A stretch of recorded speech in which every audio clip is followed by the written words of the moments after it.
Les hautes autorités algériennes ont récemment envoyé des messages directs et implicites au Maroc et à l'opinion publique internationale, après l'avoir accusé d'opérations ciblant les Algériens aux frontières du Sahara occidental, allant d'accuser Rabat de chercher à s'étendre géographiquement dans la région et le mettant en garde contre toute approche vers la frontière algérienne, tout en niant toute ambition au Sahara occidental, que l'Algérie considère comme une question de décolonisation dans sa description diplomatique.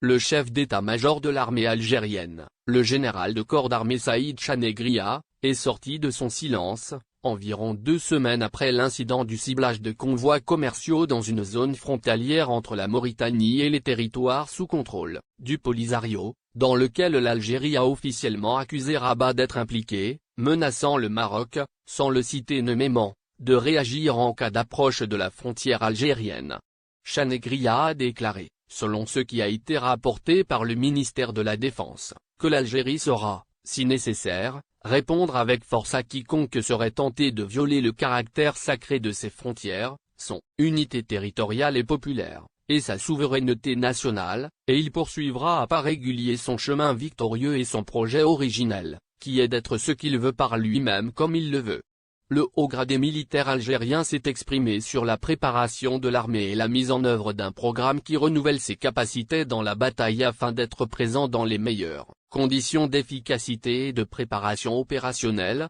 et a souligné que ce programme que l'armée entend incarner sur le terrain découle d'une ferme conviction que l'Algérie est plus qu'une simple zone géographique, mais plutôt une présence civilisée. Parce que sa doctrine est avant tout défensive. Les termes expansion, doctrine défensive et connaissance précise des frontières, employés dans le discours du chef d'état-major, renvoient directement au Maroc.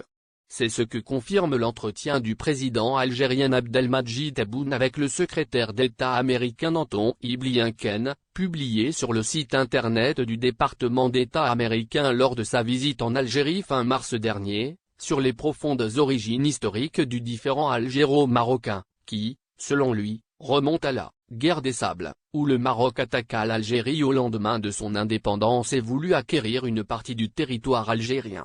Selon le président algérien, le Maroc a continué à mener une politique expansionniste dans la région, non seulement avec l'Algérie, mais aussi avec la Mauritanie, qui a refusé de reconnaître son indépendance en 1960 et a attendu 1972 pour la reconnaître. Tebboune a inclus la question du Sahara occidental dans le même contexte de la volonté expansionniste du Maroc, soulignant que l'Algérie n'a aucune intention du Sahara occidental, comme on dit au Maroc, mais c'est plutôt leur problème. Plus en détail, tout en reliant la question au présent, l'ambassadeur Amar Balani, l'envoyé spécial pour le Sahara occidental et le Maghreb au ministère algérien des Affaires étrangères, a évoqué la question de l'expansion marocaine, à la lumière du rapprochement algéro-mauritanien. Commentant les récentes attaques contre un convoi commercial, le diplomate a déclaré que le régime marocain cherche par tous les moyens à entraver les échanges entre l'Algérie et la Mauritanie, surtout depuis la visite du président mauritanien en Algérie et la conclusion d'un accord entre les deux gouvernements qui comprend la construction d'une route reliant le sud de l'Algérie à la ville mauritanienne de Zourate.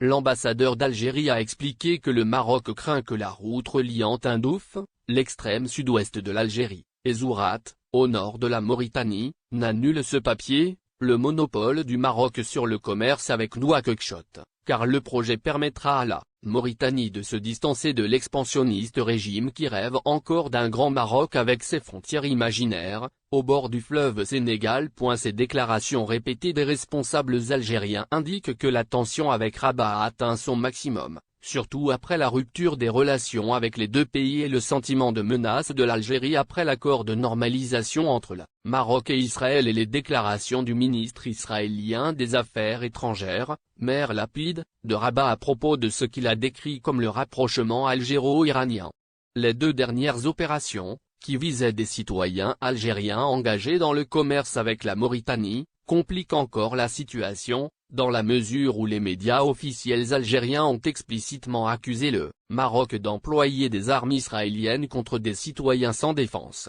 et ont considéré cela comme une conséquence du cours récent des normalisations, que l'Algérie rejette fermement. Malgré cette grave crise entre les deux pays, L'option de la guerre reste peu probable, selon ce qu'Ekram Kharif, un expert en affaires militaires, a déclaré à Al-Arabi. Le comportement algérien montre une nette préférence pour traiter diplomatiquement cette crise en se tournant vers les organisations internationales et continentales, et en refusant de les attirer dans une guerre hors de son territoire qui contredit sa doctrine militaire qui adhère au combat à l'intérieur des frontières. Il est également peu probable que le Maroc entreprenne une opération à l'intérieur des frontières algériennes, sachant que ce serait un signal pour déclencher une confrontation militaire dont il aurait besoin. Par ailleurs, l'Algérie s'apprête à accueillir le sommet arabe en novembre prochain, une date diplomatique qu'elle tient à rendre possible dans un